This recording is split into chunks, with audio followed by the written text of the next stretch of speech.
Hi everyone, it's Hayley here from Cosy Owl, and tonight we're talking all about our Christmas top picks and favourite products. Thank you for joining this evening. It's really nice to be back doing a live, and this is a nice one, chatting about our favourite things. So I'm hoping everyone can join in as well and not just be us. Other people's opinions too. Yeah, I love it. I like just being, I guess it's a little bit nosy, but I just love hearing where people are at with their different making journeys, and also what's popular with their customers as well in different parts of the country or the world, which is really nice to hear. Definitely.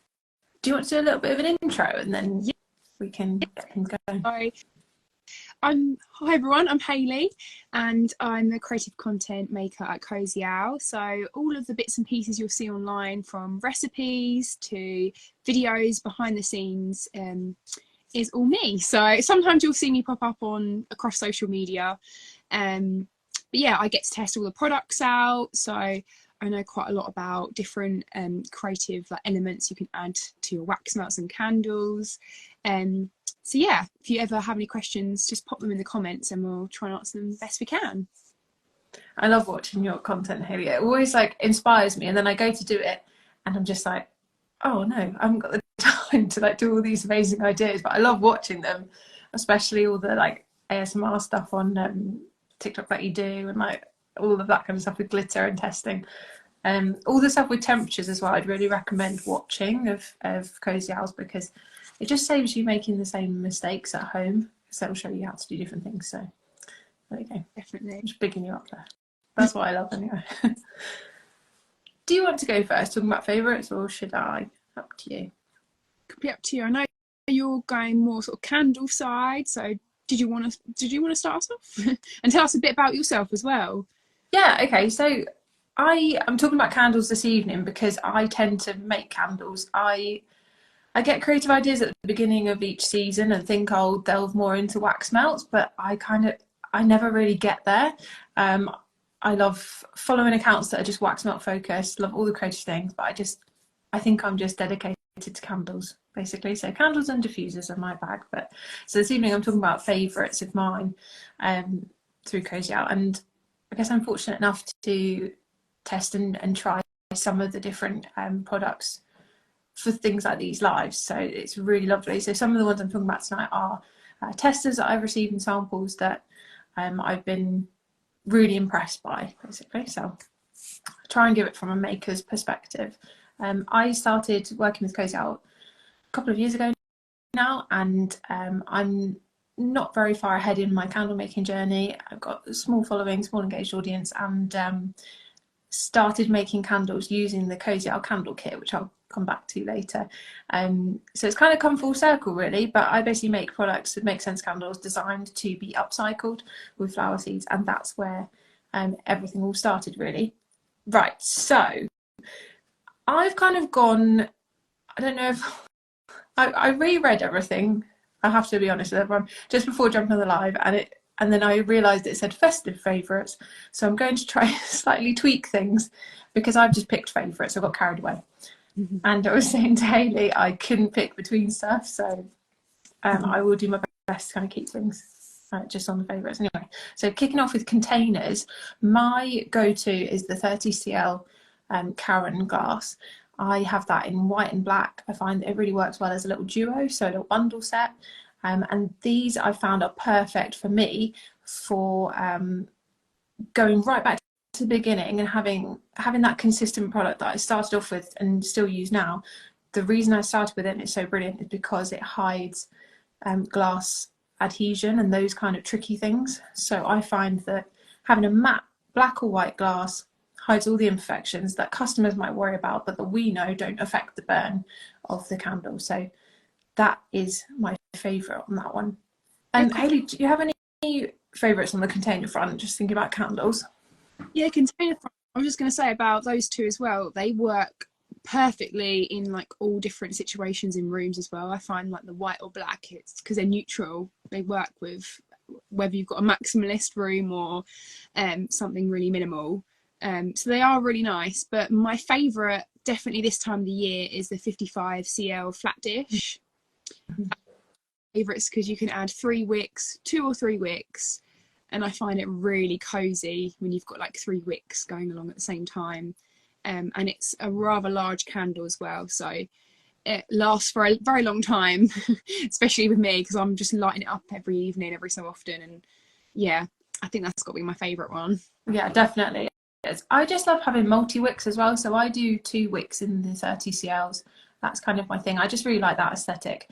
But I would just say a couple of tips for if you're thinking about trying any of these containers, to have a look at the guide on the Cosy Owl website with the wicks. So underneath all the containers, correct me if this has changed totally, but it will give you an idea based on the diameter of the glass, like what sort of wick size you should go for, and that's a really good starting point.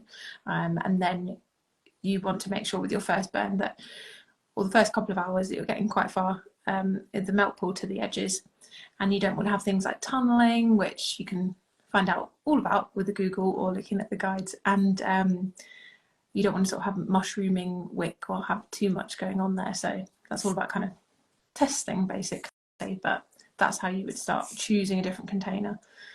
Okay, my next thing is wax.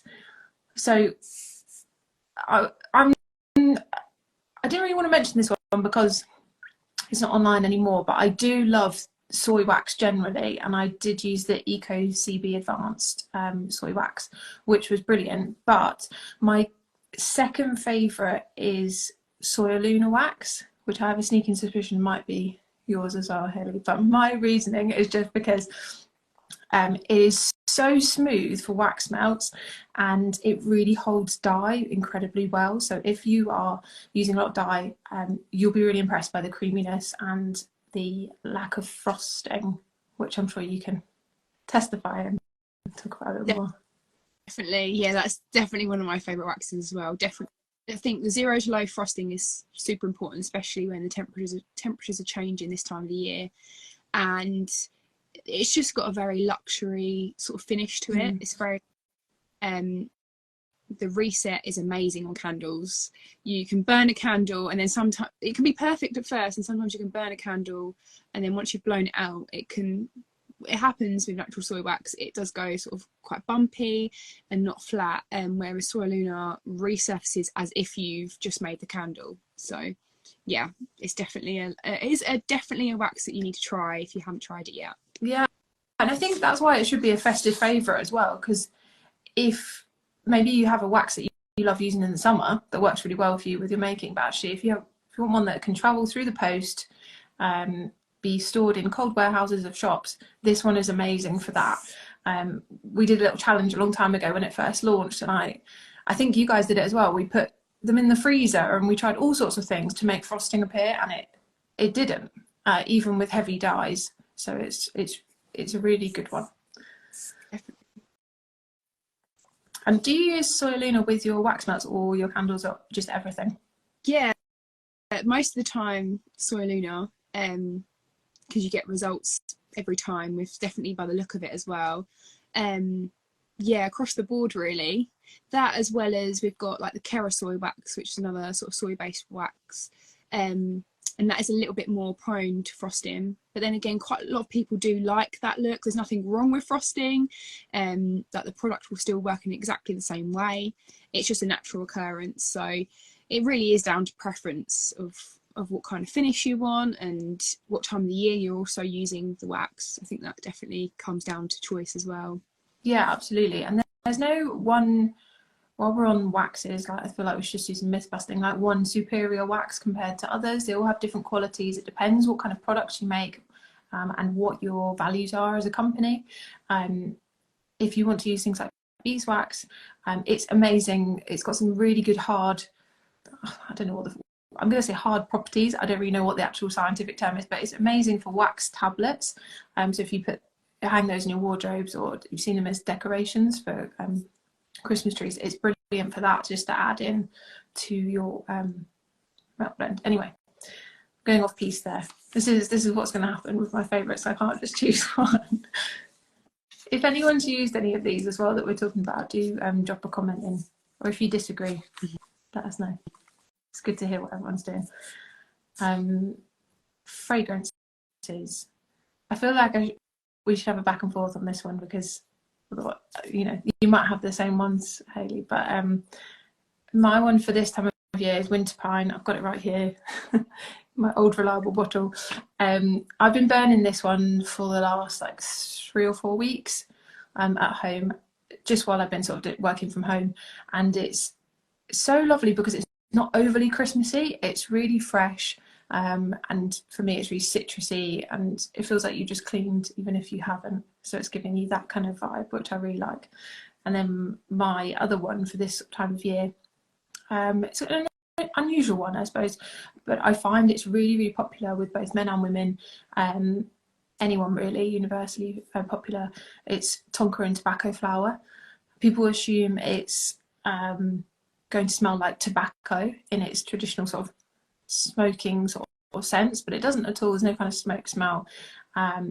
It's a really intriguing, almost perfume-like smell, but it's got a real depth and warmth to it. It's so lovely, and yeah, it's pretty masculine scent as well. So I find it's really popular in the black Karen 30cl glasses that we spoke about, with like a black dye with that scent. I just think it's beautiful. Ooh, what are your fragrances of choice? Yeah, so my current favourite for Christmas, as every year I have a new favourite, but this year is Nutcracker. It's definitely more of a different fragrance oil that not as many people try, but recently I've just discovered my love for it. Got some wonderful like scent notes. I've actually written some of the scent notes down just so that I could remember, but it's got like brown sugar, caramel, vanilla, chestnut, oak and clove. Oh, beautiful. It's amazing. It smells delicious. It's so lovely in wax melts. I've been making them in our little clamshells, and once you shut the lid on them and let them cure for 2 weeks if you're using soy wax, lifting the lid off afterwards and smelling them is amazing. And I do think it's definitely not just for Christmas, although it's called Nutcracker. I think it's quite an autumnal and going into winter sort of scent. But what I love about Nutcracker is that you can relate it quite well to like children's stories. I think there's a bit more you can add to your description of your fragrance oil there, so you can really connect with your customers. And yeah, I think it's a good way of promoting your product as well. But definitely, if you haven't tried it, we do have little tester bottles, so I would say that across all the fragrance oils, if you're intrigued with them, definitely just test them out with a 10 milliliter and see what you think, because everyone's scents are so different, and they do smell a lot more creamier, and they've got a lot more depth once they're in the wax. They can smell instantly from the bottle. You can smell a lot of like strong scent straight away. It's a bit like when you spray it on your wrist, and instantly you think, oh, what, straight away. But as soon as you let it settle, and that's a bit like when you add it to the wax and let it set, you can really smell the aroma. Like it's a true fragrance then. So definitely in a product. I think that's really helpful for people to know, because sometimes, especially with the little tester pots, you're just trying to check what your initial reaction is. Especially as a maker, I feel like you can't really sell stuff or make stuff that you don't like. But things do evolve and change in diffusers or in soaps or in wax melts or candles. So yeah, it's a really good tip. But even those scent notes that you've described, if someone was to use those to speak to their customers at market or online, you can immediately work out what the smell is of that fragrance oil, because they're such well-known, vivid scents basically for Christmas, like demerara sugar and that kind of thing. So that's really lovely, and a good alternative for gingerbread and other kinds of more obvious, I would say, Christmas scents. Sometimes people are looking for something a bit different, so I think that's a really lovely one, and one I haven't tried. So there we go. I knew I'd get a bit of a shopping list going. I just want to touch on essential oils, because there's a couple. I don't know if you're mentioning these, Hayley, but I recently got essential oils out from Cosy Owl, so the sweet orange, there's cedarwood, eucalyptus, which I think is quite festive as well, for a I can't remember any words this evening, it's good, isn't it? Electric diffuser. So I just poured a few drops in there in water, and then it just diffuses and there's that instant hit of fragrance, and they are so lovely. I've also used cedarwood in beard oil, which is like not for me, despite not opening up that to the comments, for my other half, for a Christmas gift. So I would also say, like, think about fragrances for gifts as well, that you might not want to put in a candle or wax melt, but cedarwood is an incredible essential oil, super strong. It's just, you will just recognize it from every kind of aftershave or male product. I think it just strikes me as in everything.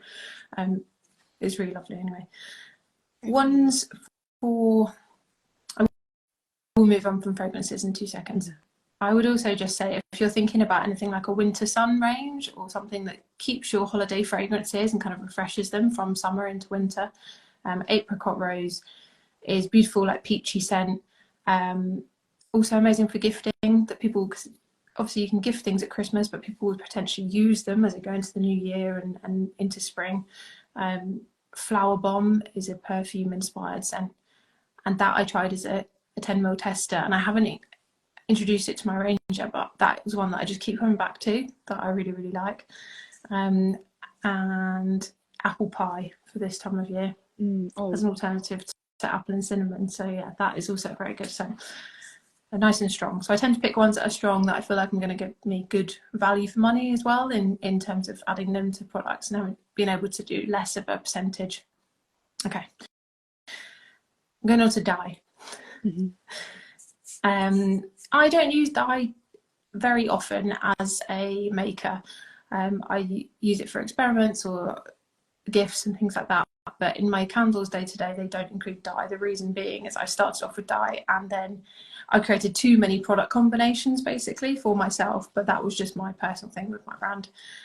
But I have to say, with the combination of soya lunar wax, when I've used for limited edition candles the pink Becro dye, and I did loads of like pastels before, but this pink is so punchy, it's like vivid fuchsia, and you don't have to add very much at all, so it's very cost effective. I just think it's amazing, but I also think that's the combination of the wax as well, just making it so creamy and brilliant, basically, with the no frosting at all. So that I find is amazing. And then I'm going to pause on candle kits and come back to that when you mentioned candle kits. Yeah. I feel like it's more fitting to talk about that together. Yeah, that makes sense. Shall I go straight in with wax melt? Yeah, my favourite. So it'll be cool to see if anyone makes wax melts at home. Yeah, do let us know. I'm going to go straight in with moulds, because that is things to use. I've got 2 written down for festive favourites. One is very, very festive, and it's quite obvious. It's the Christmas trees clamshell mould. There's 2 really main things I've written down here that I think are amazing for these moulds. The detail is unreal. It's got really fine detail on the Christmas trees that really imprint into the wax. And the fact that they're packaged already, so as soon as you've made them, you haven't got to then repackage your wax melts. You can just pop the lid on, let them cure, and then they can be sent out to your customers and add labelling and everything like that. So yeah, that one is a very obvious Christmassy mould. But my other one is our round mould, which I think over the past couple of months I first made some lavender ones with some dried lavender inside. That is one of my favourites as well, because you can make 24 wax melts all at the same time just from one mould, and also it has a shiny surface. And I have found a trick, I don't know if any other wax melt makers out there have also found this as well, but quite often if the mould is really shiny and you've got a fairly good quality wax, your wax melts will come out really shiny. Wow. Yeah, and I've noticed it across the board where I've been testing. And yeah, quite often you will get that absolutely lovely like sheen on top of your wax melts. If you want to have a look at an example on our social media, on our Instagram page, I made some leaf wax melts, and they're in like red and yellow, and you can see the shine on them. And we get so many questions, how do you make them so shiny? And there are no tricks here. It's a combination I used of soy Luna wax and a mould that has a shiny surface. So is that even when you've used the mould a few times as well? Yeah, Yeah. the board. So yeah, definitely leave a comment on this video afterwards if you found that as well. But that might be quite a good tip if you are looking for more of a sheen, and if you're looking for more of a matte finish, maybe go for more matte style moulds. If you have any questions, just let us know and we'll be able to guide you with that. The moulds are really good. Sorry, Hayley. The because you could, as you were saying, you can make so many, but you can also be a bit more carefree with the temperatures that you're pouring as well, because the mould itself is so robust. Whereas with the clamshells, you've got to be a bit more specific because they can warp slightly. But they've both got their perks. They're amazing. Yeah, this time of year, brilliant. I definitely give them a go if you haven't already. I know you touched on dye already, but I thought I'd mention just a couple of dyes that I absolutely love. Rust orange and the dark red. They both remind me of like mulled wine, spices. The rust orange is very pumpkin-like. I know we're coming sort of towards Halloween now, but there's no reason why you can't use it throughout Christmas as well.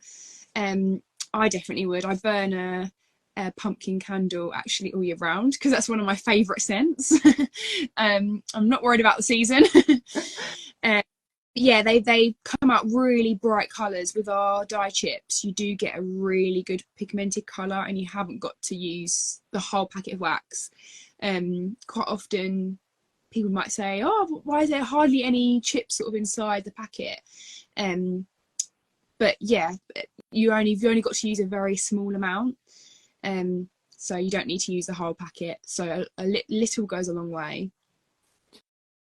The interesting question about clamshells. I understand the point there about single-use plastic. As far as I'm aware, some if not all of the plastics are PET, so they're recycled and recyclable. You can actually reuse those if you're careful, and you can pop them out, so you can still use the same shape and use it as a mould, but it's just handy to be able to use them as clamshells.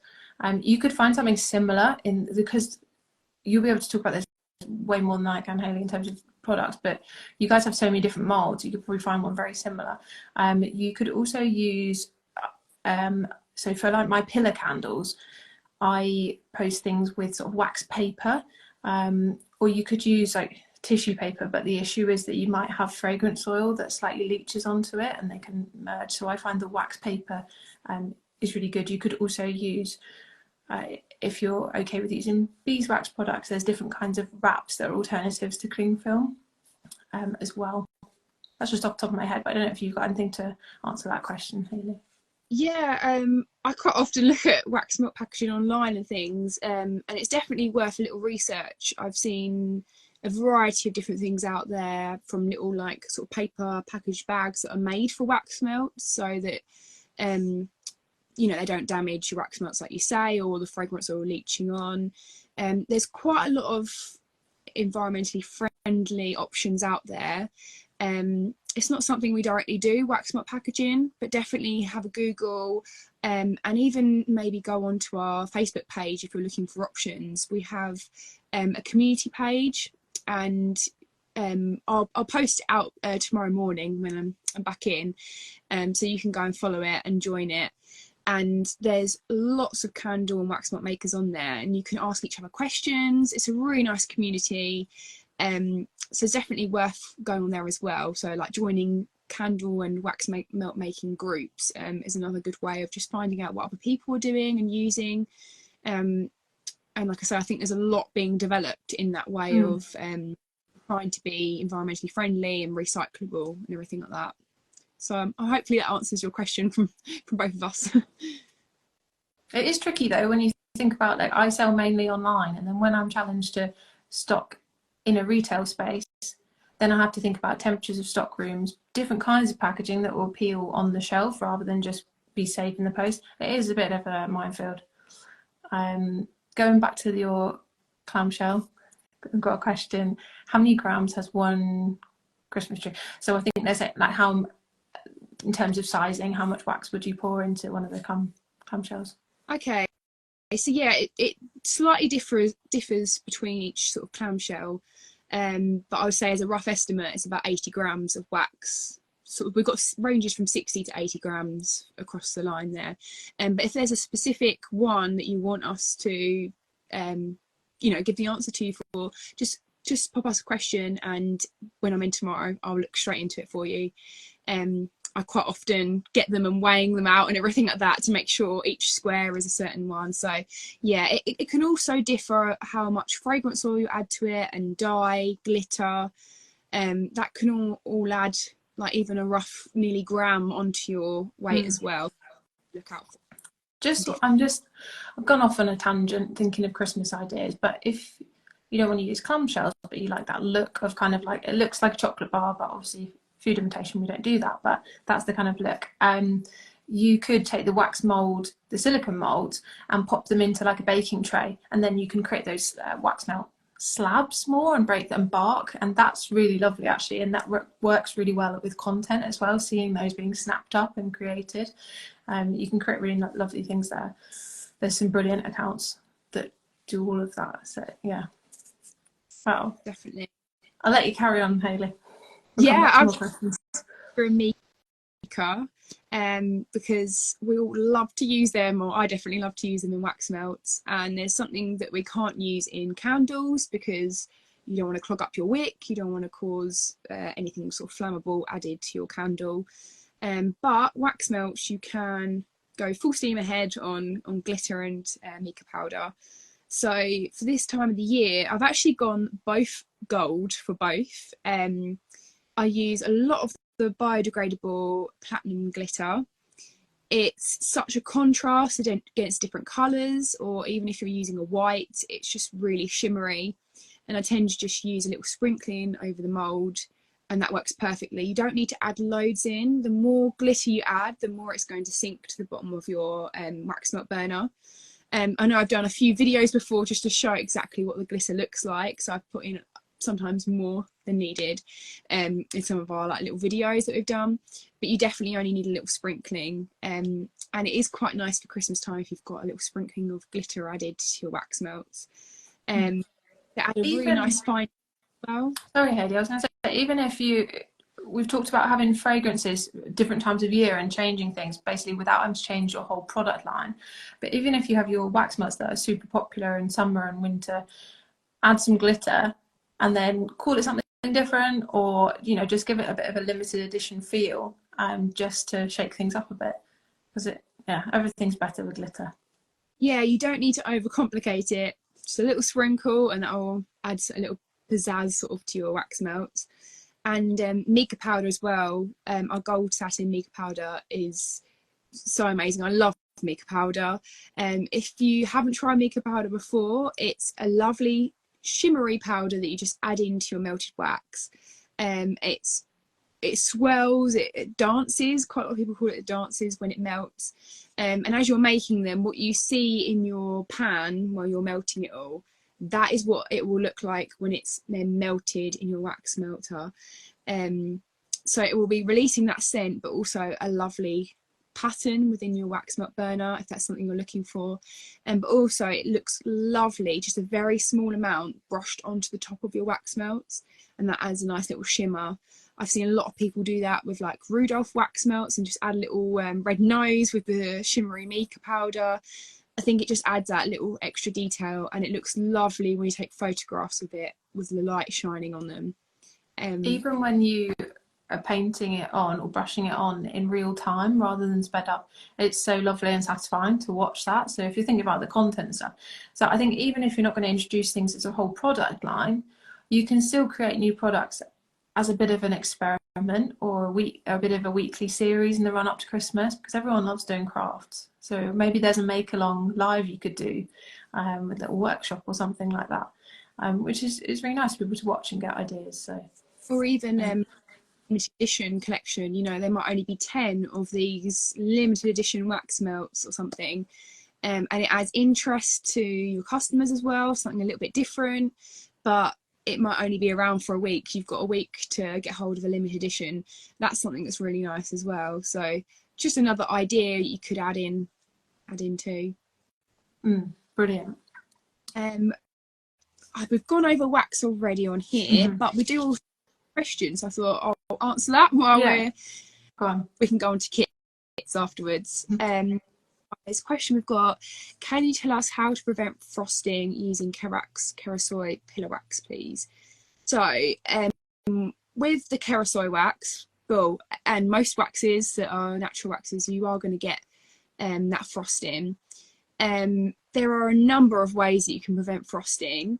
A lot of it is to do with temperatures. You want to keep a consistent temperature, a room temperature, while you're making them. If you're using a silicone mould, then you might want to heat this up gently with a heat gun, just to stop that shock. I think a lot of it is to do with the hot wax, and it's shocked as soon as it hits that cold mould. You're getting two different temperatures, and it can cause the wax to crystallise and create that frosted look.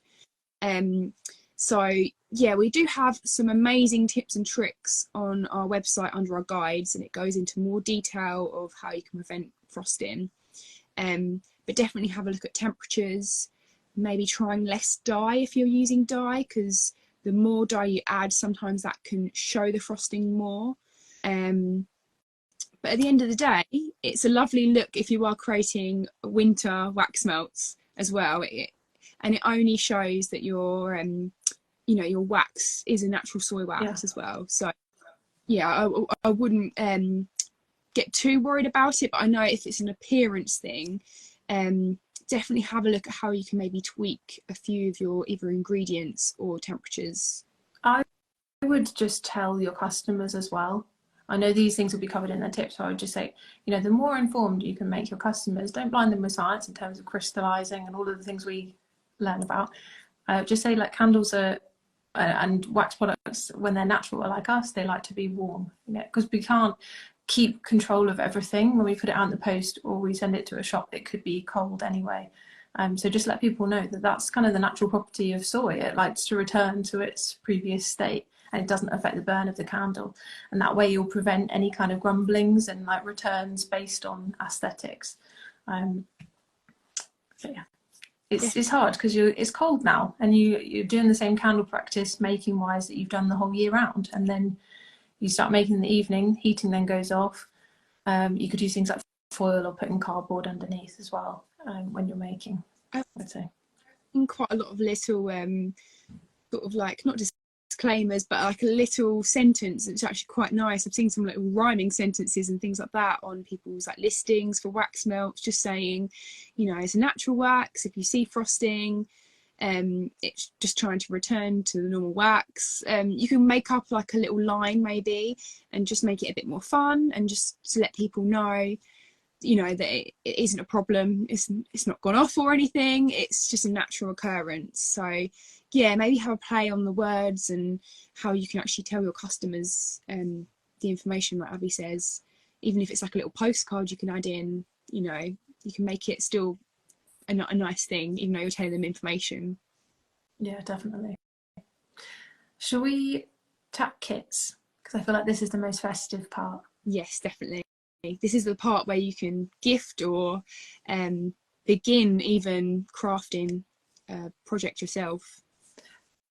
I absolutely love, I'm not a soap maker, but I love spending an evening practicing for Alive with Cosy Owl and making soaps with the soap kit, because you can get bogged down in testing and all sorts of things with candles, and different rules around cosmetics. But if you're just looking for a hobby, something to do for one evening, or something to gift someone else who's like quite crafty, then that's a winner for me. It was so brilliant doing that. Really easy instructions, really simple to follow, and you just basically put the soap in the microwave and you can't really go wrong, and then you just pour it into a mould. So really lovely. I haven't tried, I have to be really honest, I haven't tried the festive scented kits. I think I smelt the candy cane, which is really pepperminty and lovely, but I haven't done those. But I started off with the coconut and lime. This is my OG, it's my favourite. It's how I started my small business, all of this from a night in lockdown with my flatmate. So that is close to my heart. What's your favourite, Haley? Coconut and lime is lovely, and at the end of the day, you don't have, it's all about choosing a scent, isn't it, for a gift or something like that. So that's lovely, and it's nice that it has some memories there.